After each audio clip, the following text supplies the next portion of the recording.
السلام علیکم ورحمۃ اللہ وبرکاتہ۔ دوستوں، آپ سبھی کا استقبال ہے ہمارے یوٹیوب چینل دینی معلومات پر۔ صرف ایک منٹ کا مدرسہ قرآن اور حدیث کی روشنی میں۔ بسم اللہ الرحمن الرحیم، نحمدہ و نصلی علی رسولہ الکریم۔ ترجمہ نماز مجید کے معنی بزرگی والا، انکا حمید مجید کا ترجمہ ہوا بے شک آپ تعریف کے لائق ہیں، بزرگی والے ہی۔ نمبر 2، ایک سنت کے بارے میں۔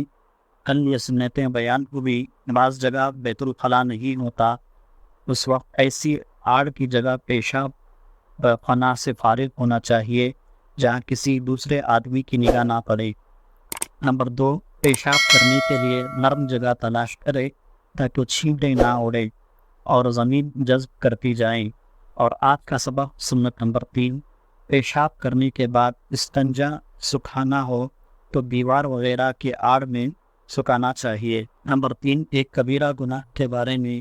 بڑے بڑے گناہ جن پر سخت عذاب کی وعیدیں آئی ہیں ان میں سے ایک بڑا گناہ ہے کسی کے نقصان پر خوش ہونا۔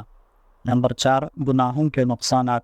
گناہ کرنے سے اللہ تعالیٰ حاکموں کے دلوں میں رعایا کے لیے غضب و غصہ پیدا فرما دیتی ہی، پھر وہ ان کو سخت عذاب و سزا کی تکلیف دیتے ہی۔ نمبر 5، طاعت و عبادت کے فائدے۔ سورہ بقرہ اور سورہ آل عمران کی صورت مثالی قیامت کے دن مثل بادل سائبان یا قطار باندھے ہوئے پرندوں کی ٹوکریوں کے ہوگی۔ بس جو شخص چاہے کہ قیامت کے دن سائے میں ہو وہ ان صورتوں کی خوب تلاوت کیا کرے۔ اللہ تعالیٰ سے دعا ہے کہ اللہ تعالیٰ خیر و عافیت کے فیصلے فرمائے، اللہ تعالیٰ مظلومین کی مدد فرمائے، اللہ تعالیٰ مظلومین کی ہر طرف سے حفاظت فرمائے، اللہ تعالیٰ اور دنیا اور آخرت میں انہیں کامیابی عطا فرمائے، آمین۔ وآخر دعوانا ان الحمد للہ رب العالمین۔